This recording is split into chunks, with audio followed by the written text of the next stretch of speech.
Welcome back, everyone. Episode 3 of In the Paint, monumental day for In the Paint history. Here we are, myself, Jack Sable, along with my co-host, Adam Rothstein. We're welcome and excited to have you guys back for another edition. Today on In the Paint, we're going to keep things really short and sweet. We're going to do a recap of the past couple weeks in the NBA, and we're going to talk a little Raptors too, even though that is a bit of a touchy and sentimental subject at the moment. But hopefully, we can be the change or the spark in the Raptors season. So, Adam, before we get started, we got to introduce. We're back to back Jersey Day. So, what do you got on there? Yeah.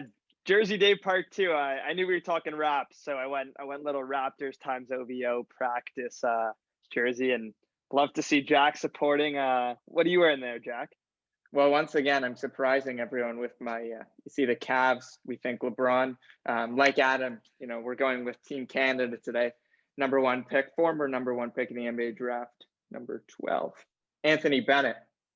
We like Anthony Bennett. Yeah, he's gonna turn the corner eventually. Whether that's as a player, coach, or GM, probably one of the latter there. But yeah, so without further ado, we're back here, Jersey Day, episode 3. Let's get into it. We're actually going to bring our first guest on right away. He's an exceptional young man, and he's also an exceptional basketball player who I had the pleasure of playing with for quite some time. I would call him a utility player in the sense that he can really play any position. Reminds me of, Nikola Jokic, Draymond Green. But we'll ask him about all his, former stats and accomplishments in North Toronto basketball history. So without further ado, Adam, let's bring him on here. Very excited to welcome Ben Elman to the show. Here he is. There he is. Elman, welcome aboard to In the Paint. We're delighted to have you aboard here. We were just, I was just telling Adam and our folks here about your time at North Toronto basketball, and you've really solidified yourself potentially in the GOAT conversation, longevity and really everything about your career there. Can you, do you have, your stats, maybe somewhere in your mind? How many triple doubles did you put up? I was right up there with Russell Westbrook. Me and him are competing in our triple doubles. Overall, yeah, unfortunately, we never got to take the championship. We never got to win it, but it's all right. Ben's still a bit mad at me, still a bit salty. I quit on our squad. Yeah, 1 year. So, this might be our first time talking since then. But anyways, Adam, you want to, should we talk some NBA? Yeah, let's do it, Ben. I just wanted to say welcome onto the show. Been a while. It's a pleasure to have you on. Thank you for having me. No problem. And I just before we get into it, I just had a quick question just to add on the Jacks. Are you like, I know you're a pretty humble guy, but are you like the most underrated like athlete in chat history? I think you might be. Like you're all around Winnebago. One of the most underrated. Guy can do everything. So. Right. Exactly. Definitely a utility player. I was definitely a sleeper. Definitely a sleeper. Pick. I think Jack Great way to put it. 100%, 110%. Yeah. So I know you're a big basketball fan. So we're just sort of going to get into some of the last couple of weeks, action this past week. Can basically just go through and sort of talk our opinions and just talk about what we've seen so far. So just quickly, kind of crazy with all the quarantining stuff. I know KD facing his 7-day quarantine, missing like 4 games. And I think like Seth Curry tested positive yesterday. Could be wrong, but I think I saw that. I wanted to hear what you guys have thought so far about the 2 teams in New York. I mean, the Knicks are surprising. What have you guys seen so far? I mean, Knicks are looking good. As an owner of both Elfrid Payton and RJ Barrett, I've been very pleasantly surprised in my fantasy league. They're gelling. They're young. They're developing everything. Tibbs, he's brought it in a little bit. He's taught them how to play some better defense. So far so good. But it is a 72 game season. Hopefully they can keep it up. And yeah, I have been impressed though, and surprised. Yeah, I haven't watched. I'm sure most of the world can say this with confidence. I haven't watched much of the Knicks this season or ever. And I know their record's pretty good. It's better than the Nets, or right with Brooklyn. But I watched maybe 15 or 20 minutes when they played the Raptors. They looked like the worst NBA team I'd ever watched. And I know their record doesn't show that, but it's hard to describe this in not a amateur tone, but they looked like they weren't even close to the net on any of their shots. They were hitting like further away from the backboard than I ever thought like NBA players would hit. So I don't know if that was, that was just me with my vision, or something looked off there. But look, kudos to the Knicks. No one thought they'd have this many wins probably by the end of the season. So as Elman said, has been credit where credit's due. And as Ben mentioned, Tibbs is doing a great job at the helm there. So we'll see how long they can keep it up. But they're in the mix with those mediocre teams in the East. For sure. And also, I'm old enough to remember. I mean, I remember Kyrie in the summer saying, "Hey, this is the first time I can sit next to someone on the bench who can hit a game winner." And third game of the season, gives it to KD, takes it, clank, miss. Another opportunity versus the Wizards. They both get a shot, both of them, to get the chance to hit the game winner, and both miss. So that's something else. But anyways, next, I saw this report. Paul George, who has been off to a great start. Give Jack credit. He called that, I think, episode 1. George has been off to a great start. But I think we'd all agree here. And he said, he's been hearing, more chirping from some of the other players in the league based off his like bubble struggles. But I wanted to get your guys' thoughts on the Clippers so far. And also, like, I think we'd all agree, like, we'll see if way off P and pandemic P, can redeem himself. Like, he's the one that's calling himself playoff P. So I don't really care how good regular season P is until he proves it in the playoffs. I want to get your guys' opinion, Ben, if you want to go first on Paul George and the Clippers. You basically summed it up perfectly right there. We know he had an MVP caliber season, just not last year, 2 years ago, right? 2 years ago, MVP caliber season. Like, we know what he's like in the regular season. We know what he's capable of. It's all that matters is come playoff time, what is he gonna do? He could listen. He's been very, very good the beginning of the season, but we expect that from him. Now what he has to do is not get into chirping battles with Devin Booker and Pat Bev during the bubble or whatever. Keep your head down, stay humble, and when playoff comes around, beat those big teams, beat the Lakers, beat the Nuggets, and then he can talk. Cheers to that. Couldn't say it any better, Ben. We'll have to wait and see. I won't chirp you, Paul, because I had your back at the beginning of the season, so I'll continue to do that. So you don't have to worry about me. We all saw Steph just completely explode for 62 points versus the Trailblazers. That was something special. I mean, just reminding everyone again, he is the greatest shooter of all time, and he and Draymond combined for 63 points on the night. Draymond, when he shoots his threes, looks like he's carrying like a weighted vest on him. He's jumping around. I don't know if I saw that. It's like because he plays like he's like something's on his back. Yeah, you're right. Like there's a weight there. Yeah, gotta ask him about that. But yeah, I mean, but Ben, you think like Steph? You're still pretty high on Steph, you think, so far? Like he's been. Yeah, of course. He's a great shooter.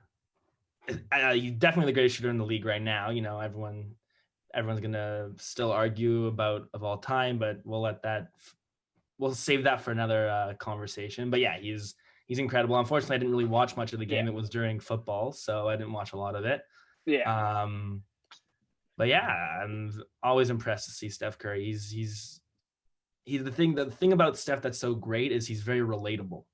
He's not like a LeBron James. He's not 6'8", 250 pounds, physical. Like Steph Curry, anybody could be Steph Curry. And that's what's so impressive. Like the video came out, he had like 104 threes in a row from the corner. Crazy. Like how does that even happen?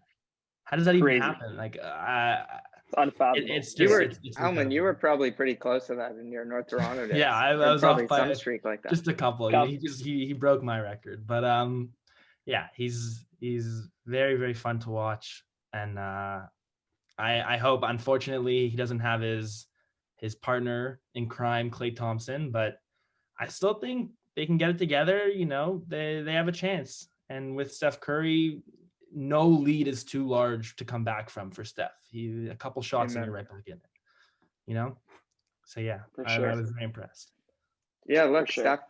Steph looks good there, and he looks more comfortable than the beginning of the season. And I think Steve Kerr has actually done a really good job adapting to what he's seen via the other team's game plan, which has been clearly directed, as we were talking about last episode. It's been clearly directed at Steph, and rightfully so. But I think the Warriors have pivoted, and they've done a good job shifting towards an offense where Steph can still be the focal point, but he isn't necessarily getting totally shadowed the entire game. And we saw that especially in the game against Portland, where he was able to just totally take over and really become, or return to the Steph as we know him. So he's lucky. He's not past his prime. He's not struggling. He's just on a mediocre team, as we said it, and he's playing great for what he's been given. No, I think you're absolutely right. Looking next, what have you guys, I guess they've been off to a great start, the 76ers. What have you guys liked about what you've seen from the 76ers? And also, are you guys surprised to see the Heat off to a sluggish start based off how great they did in the bubble? Ben, if you want to take it away first. Right. Well, a quick point on the 76ers. Unfortunately, last night was a little tough loss. That was, KD and Kyrie are out. But one game is one game, So they've been looking all right so far, but we'll have to wait and see.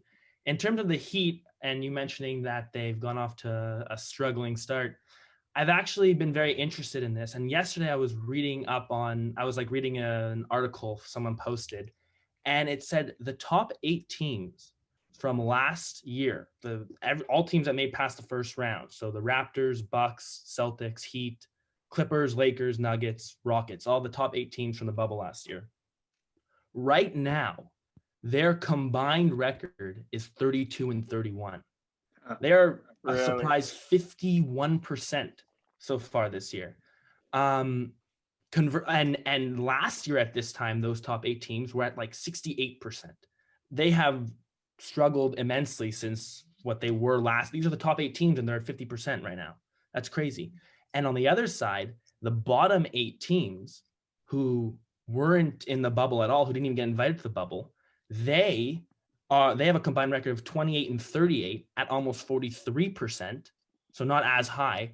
But last year at this time, those teams were at like 27% winning percentage. So we're seeing that the teams who've had the smallest time off, who've had to go into the bubble and are not rested, the Nuggets, the Raptors, the Heat, all of these teams that didn't have the proper off season are getting off to a very slow start.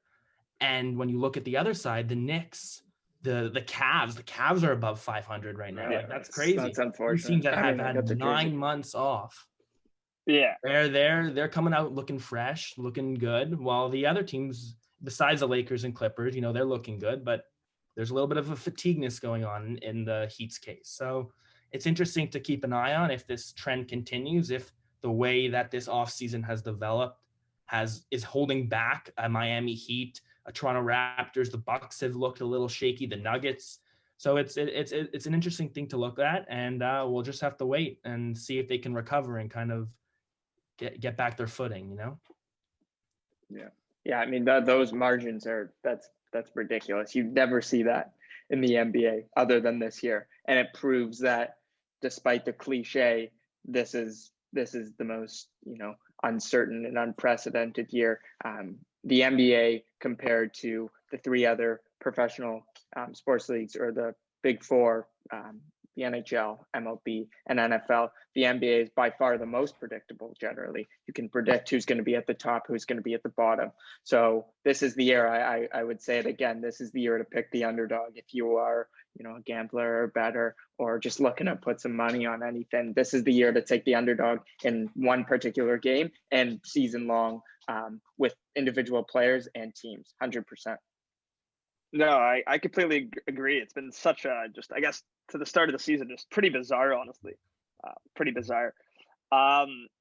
Hate to see hate to see Markelle Fultz go down with the season-ending torn ACL. Definitely a devastating blow for the Orlando Magic franchise and the former number 1 overall pick. It looked like he's sort of starting to find his footing in the league a bit. So you really hate to see that.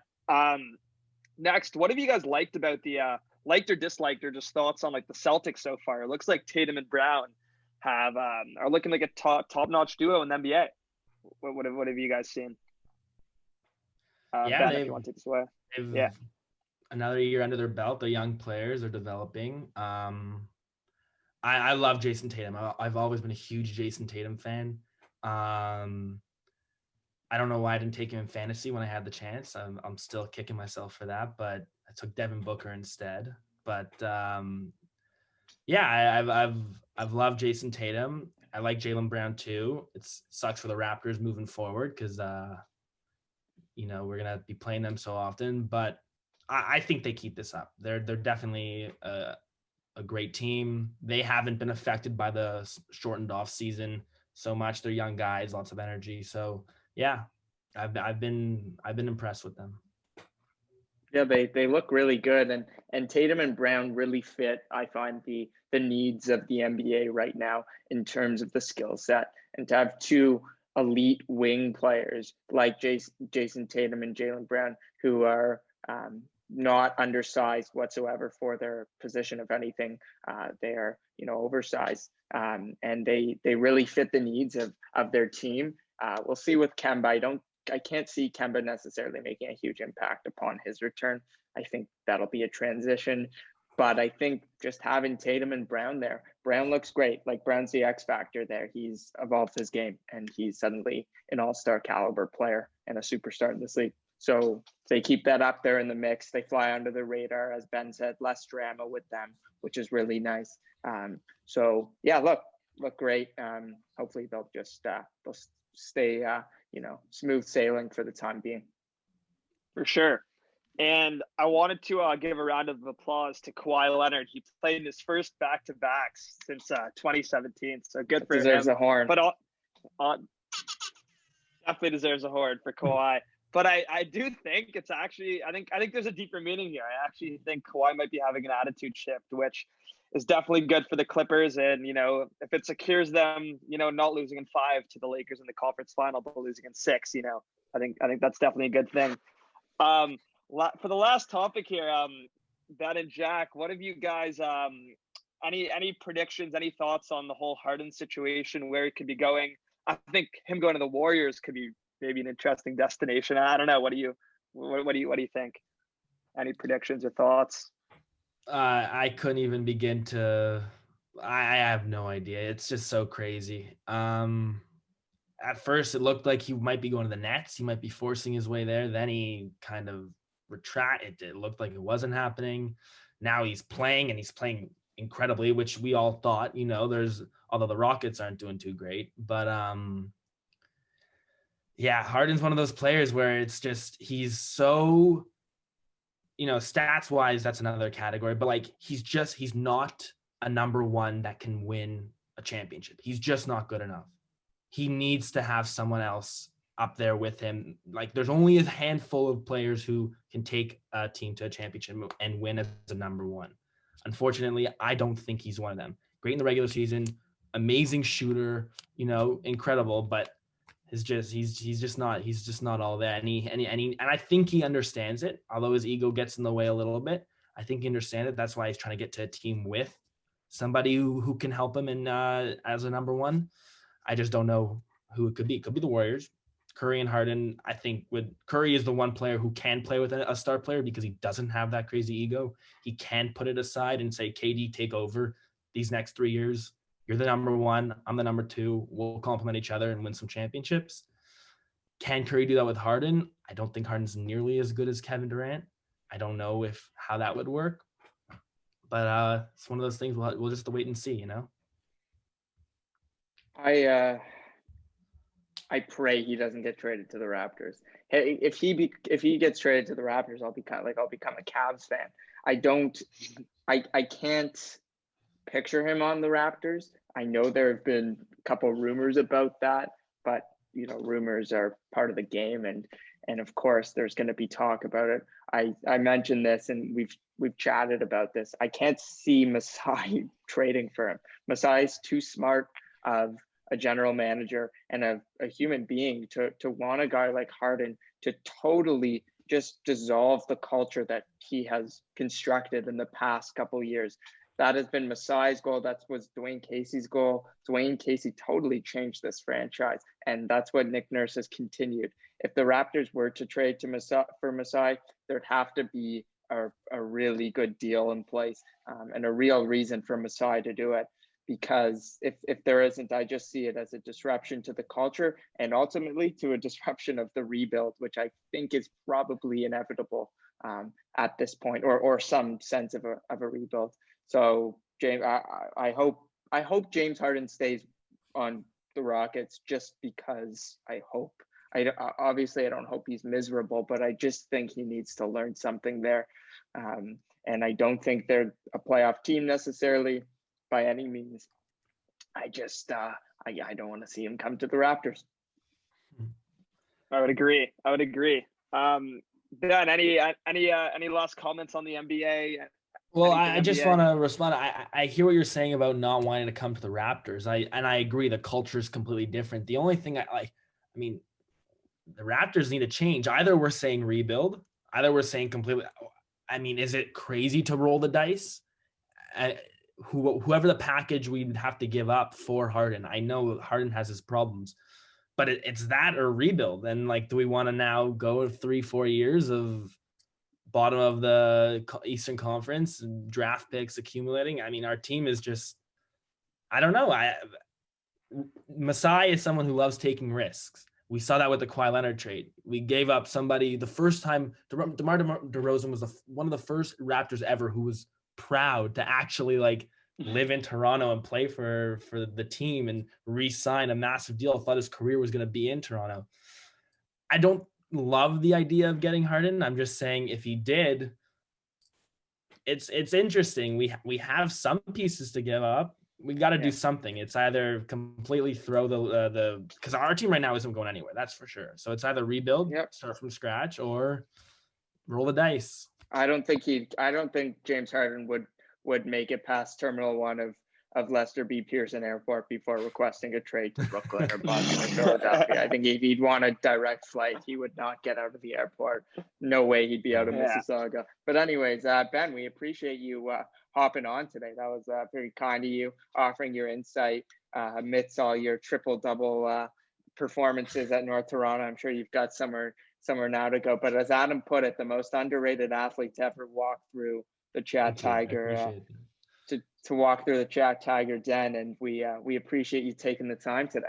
Adam, anything else? I appreciate that. Thank you very much. It's been a pleasure, and I'd love eventually to, one day when In the Paint takes over for First Take or Undisputed, I can say that I was one of the original guests on the show, and I'd love to come back. There you go. Absolutely. Thanks so much, guys. Ben. Thanks for your time soon. Appreciate it. You too. Bye-bye. You too. All righty. I think we covered the first topic here. I think it's time to officially get into the second one. It is time for Raptors Talk with our very special guest, none other than the man, the myth, the legend, Corey Strasberg himself is about to jump on to the In the Paint episode 3. Here he comes. There we go. Yeah, there we go. All right. We would like to officially welcome on the man, the myth, the legend himself, Corey Strasberg. There he is. Clap it up. Everyone bow down. Thank you for having me. It's a pleasure. It's a pleasure. Corey Strasberg on episode 3 here in the Paint to talk some Raptors. Before we get into it, Corey, there's been some heated discussion about the man caves. You versus Daniel Kraft. Daniel Kraft claiming he is the best man cave in the city.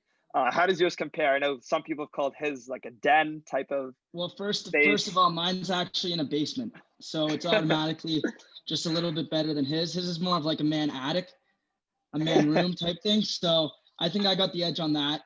But got to give Dan credit. He has a ton of great memorabilia in there. Great space. I've been in there multiple times. Adam can attest to that. We've been in there multiple times, and it's pretty good. But I think I'll give mine the edge. I like the confidence. So we're gonna get into the Raptors here. I just found this quote pretty interesting. We all know here they're off to definitely a sluggish and pretty brutal start. Kyle Lowry summed it up pretty nicely. He said, "Right now, after one of the games, he quoted, 'Right now we have no swagger to us. We have nothing. There's nothing to us. Teams are looking at us like, all right, let's go eat.'" Well, I think Lowry summed it up great. I mean, me and Jack on the first episode predicted the Raptors to struggle, but I don't think either one of us thought it would be this bad. Corey, what have you seen from the Raptors so far, and what do you think is the solution if there is one? And just what are your thoughts so far? Well, first of all, as you said, they've obviously got off to a horrible start. We all know it, which I don't think they should have gotten off to this bad of a start, especially coming off a playoff run last year, which they were one game away from getting to the conference finals against the Heat, right? So I think they shouldn't be struggling like this. They're better. I think they're better than this. I'm not really sure yet. It's early, obviously, but I think they're better than this. And you've heard from like Nick Nurse, and he's just trying to find stuff that's working. Like they just aren't working. And I think a big reason to that is obviously like Jack and Adam, you guys may agree with this, but they don't have enough star power type players. They don't have enough guys that can come off the bench and you can trust and be like, okay, you guys got to go out there and score 10 points going off the bench. You don't have that anymore because you've lost your guys. And I know I've talked to Adam about this, and I don't know if you know this, Jack, but I always say after we won the championship, we lost Kawhi and Danny Green. We gained Stanley Johnson, who's the guy's not starting in the NBA, obviously, right? And then the next year, we've lost Marc Gasol, who was our starting center, and Ibaka, who came off the bench and averaged 17 points last year. And we replaced these guys with Aaron Baines, who put up a 0 the last game, and Alex Len, who's been a career 9-10 player on the team, right? So I think they're struggling to find guys that can play full time for the team. Yeah. Corey, I heard you're a California sandwiches guy. I am a little bit of a California sandwich. Who told you that? Word on the street. If the Raptors were a California sandwich, like what sandwich would they be right now? They'd be like a mini. A mini? They'd be like, so at California sandwiches, like you can get like, you either get the big sandwich or you get a mini sandwich. Right. And they're like a mini sandwich. They got a couple things. They got guys who can play, right? They got Siakam, they got OG, they got Fred, Lowry, and Powell, but they're still missing a big B for the team, right? They're missing a big part of the team, right? Absolutely. So, yeah, for sure. There you have it. I mean, look, that sums it up. They're a mini sandwich. But I agree with everything Corey said. Look, especially the Ibaka and Gasol stuff, to me, that is huge in my opinion and totally underrated by a lot of fans and commentators and anyone of that sort. Ibaka and Gasol leaving the team has led to the Raptors having zero defensive conscious, zero defensive will, no communication, regardless of whatever desperate rotation Nick Nurse has on the floor or throws out there. Look, the team's scoring. I don't think that's really been the issue. It's the defense that's completely destroying them. If a team plays together, they're in the game. But, Baines is on his 5th team in 8 seasons, I believe. And there's a reason for that. You can talk all about Siakam and his woes, even though he has strung together a couple of good games now. But their defense here is the macro issue. They were 48-4. Yeah, they were 48-4 last year when leading by 10. When leading by 10 points, they were 48-4. And look where they are this year when up with a double-digit lead. They're also dead last in rebounding differential. Cough, Ibaka and Gasol. They've lost their defensive IQ, and it's pretty clear. So the question I would ask Adam and ask Corey is where does this team go from here? And I know that seems like we're jumping the gun here. I guess I could ask first, do you think this is the team that's constructed by the end of the year? And look, I mean, we'll hear what you guys have to say my opinion is they have lots of cap space, and the cap flexibility is still there, and it's evident. At best, this team is a fringe playoff team, maybe a play-in. They play in one of the play-in games, or they sneak into an actual playoff spot. But regardless, it's not good enough to get to where they want to be, or where fans want them to be. And I think it's also finally important to consider the Tampa Bay factor. They're completely disjointed right now, and especially in this environment. So this team we've seen since 2014 making the playoffs. This team has been a family the past however many years. And this year it feels like they hardly know each other. Their roster is incomplete, and we know that that's actually kind of on purpose, and it was designed for Giannis. So it is complete for that reason. And that's justifiable for Masai and the roster. But my take is it's time to start to consider, I don't like to say rebuilding because it's a scary term for fans and for a team, but it's just time to start thinking of moving in directions other than the one they're moving in now, because it's counterproductive to where everyone wants them to be. I completely agree. I think we all agree here that there needs to be some sort of change, something. Do they consider trading Lowry? Do they consider tanking, like you said, for a top pick next year? Do they maybe trade for Harden? Do they kind of do a small rebuild, a 2 to 3 year rebuild, and trying to turn it around? I don't know what that answer is now.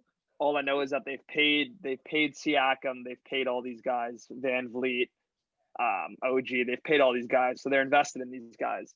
But what's happening now clearly isn't working. So something's got to change. Yeah, I agree. Something obviously isn't working. Jack, I think the Tampa Bay theory is a great point, because I think technically, like, even though they're home games, they say like they're home games, they're technically playing 72 away games this season. And they're the only team that's doing that because they're across the border. They aren't in Toronto. They can't go across the street and take out from their favorite burger joint. They gotta, it's like playing in a brand new city, but for your whole team. Exactly. And they can't go across the street to the California sandwich and get a free California sandwich because they know the person. But I don't think, as Adam said as well, I don't think you can rebuild this team, especially after paying Siakam, OG, and Fred. It's just basically like especially after literally just paying Fred and OG this offseason, you can't just say, okay, I'm throwing in the towel and giving up on this team, right? I think it's more of you got to retool the team and add players. Like, for an example, the Leafs this season, they got rid of guys like Janssen and Kapanen and Kyle Clifford, and they retooled them with veteran guys like Joe Thornton, Zach Bogosian, Wayne Simmons as a retool to help them push them to the next level, which I think the Raptors need to do. And I don't know if that's by a trade, if it's by free agency, but they got to figure something out, because they can't rebuild this team, especially after all the contracts they just gave out. It just wouldn't make sense, in my opinion. Do you, Corey, do you think, we were talking about this just before you hopped on, do you think James Harden fits in the mini sandwich? Like, what do you usually put on your California sandwich? Like, if you like veal, there's two chicken? sides. I'm a veal type of guy. Type of guy, and I think there's a little. I'm not really sure, right? Because James Harden's a guy that if he comes to the Raptors, it's his way or the highway, right? Like, he's gonna do what he wants to do, and he's not gonna say, if Nick Nurse and Masai go up to him and say, "Listen, you got to show up. We're playing a game in Memphis, then we're flying home and we're practicing the next day, and then we got a game the next day." James Harden may not want to do that, right? So I think he would be a great player to have. Obviously, he'd win games for us and he'd do stuff like that. But we mix with the culture the Raptors have created by the championship in these past 2 seasons with the development and everything. I'm not really sure. Adam and Jack, I don't know what you guys think about like the whole Harden deal, if you guys would want to trade for him on the Raptors. I'm not really sure, but I'd love to hear what you guys also think about it. Jack? No, I mean, I already expressed my distaste for Harden. As we were talking about it right before. But yeah, no, I don't see it working out. But on the other hand, I mean, I'll throw this back out there, and Adam, you can tell me what you think. But my question is Fred VanVleet, OG Anunoby, and Pascal Siakam. Let's forget Lowry for a second, because in my opinion, he's gone. If not, before the trade deadline, he'll be gone by the end of the season. So my question is, can Fred VanVleet, can Pascal Siakam, and can OG Anunoby beat? Like, are they a good enough core to roll with for the next couple years or bunch of years? I mean, hopefully they improve, but I would answer no. I mean, you're looking at the other teams in the East. Like, we don't compare, at least in my opinion. I'm not trying to say that in a negative way. You look at the Nets, you look at the 76ers, you look at the Celtics, you look at the Heat, you look at the Bucks. We're clearly a tier below. And talking about the Harden idea, I think Corey said it great, and you're not going to have a podcast with Corey Strasberg without a reference to rock music. And he said it right: "My way or the highway." Limp Bizkit. There you go. But I think you're right. I think it's the Harden way or not. So I think if we get Harden, then we're going to be invested in Harden, in his way. But I'm not opposed to it, honestly, because I think if we get Harden, we're going to improve and we're going to be better. And we saw what happened with Kawhi. I mean, Kawhi came, and I guess Kawhi's not bad to the culture though. So I don't know. It's hard to know. I think we're in a tough spot because not only are we doing terrible, I don't really think we have a lot of pieces that are valuable. Like, if you look at Pascal Siakam right now, like, is he even like a top 20 player in the NBA? Like fringe, like, in my opinion, right? So it's like I think we're in a very tough position, and I wish we had got Giannis. Giannis would have solved all these problems. So yeah, of course. Nice. Any team would love to have Giannis, right? Yeah. I agree with you guys. I don't think these guys can win it. I think the Raptors, of course, like, if you keep this core and add a couple pieces, I think they can be at 5, 6, 7, or 8 seed in the playoffs, right? But are we going to get gentlemen swept in the first round by a team like the Bucks or the Nets? Yeah, we are, because the star power on those teams just outmatch what the Raptors bring to the table with Siakam and those guys. And I think Siakam's a great player. Don't get me wrong. He was an all-star last year, right? And he's a great second guy on a team. You saw what he did with Kawhi in the championships, beating Jack's Warriors. And so if we could find a guy that could help Siakam be that second guy that each team doesn't focus on, I think you'd shoot back up into a top seed in the East. And especially with another guy like a Harden, you'd be able to move a guy like OG or someone to the bench to help out with the bench problems that they're having this season.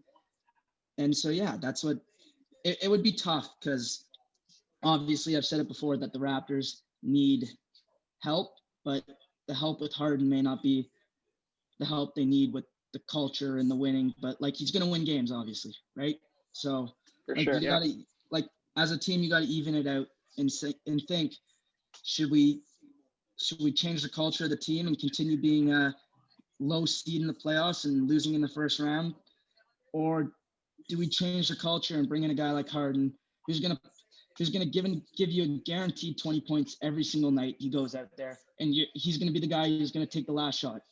Like, it's a tough choice, but they're gonna have to make one. Speaking of all-stars and losing in the first round, Corey, we know you're a big Tom Brady guy. Any thoughts about this weekend before we sign off for the weekend? I am a big Tom Brady guy, and not a lot of people know that, but I am a big Tom Brady fan. You hate it, but you love it at the same time. I think Washington has a great defensive front with Chase Young. Every single guy on the line is a first-round pick, but I think Tom Brady has never had weapons like this before. He's had guys like Randy Moss. He's had guys like Gronk and Edelman, but he's never had guys that you can look left, right, center, side, wherever you look, and there's a star that he can pass to. So I think Tampa's going to win this weekend. I actually have a great feeling because Washington's offense isn't good enough to beat the Bucks, but I think Tampa raises the flag this weekend and advances to either play the Saints or the Packers at Lambeau. Go Bucks, go! We get to believe it. You owe me a California sandwich if the Bucks lose. Okay, mini. fine. Give me a mini. I'll get you whatever you want. Beautiful. Adam, lose. Anything else? Yeah, one last thing before we sign off here, Corey. Who's the GOAT? Who's the GOAT in your eyes? The NBA GOAT. Oh, the NBA GOAT? It's tough, but I always say it to Adam because we watched this past summer, we watched almost every single Laker championship game. Jordan is still the GOAT, but by the end of LeBron's career, LeBron will end up being the GOAT, I think. Wow. Look at that. I think that you might be onto something. Maybe. Love to hear it. We'll see. All right, Corey. Thanks for coming on. We appreciate your time. It's been a pleasure. Guys, thanks so much for having me. There's First Take, there's Intentional Talk, there's Tim and Sid, and then there's In the Paint, and In the Paint's number one. So thank you guys for having me. Top quality. Anytime. Thank you, guys. See you soon. Have a good one. Soon. Bye. Look at that. A lot of mentions for comparing us right up there. I mean, I don't want to. Could be onto something. Cocky. We could be onto something. So we stay humble. So we made it to the end of episode 3. Anything we need to tell our guests before we head off for the day? I think we're all good. Just thanks for all the support on YouTube. The views are getting up, subscribers are getting up, so we appreciate it. Appreciate tuning in with us, and we're looking forward to the episodes to come. Thank you all. Good stuff. Thanks, everyone. We'll talk soon. Talk soon.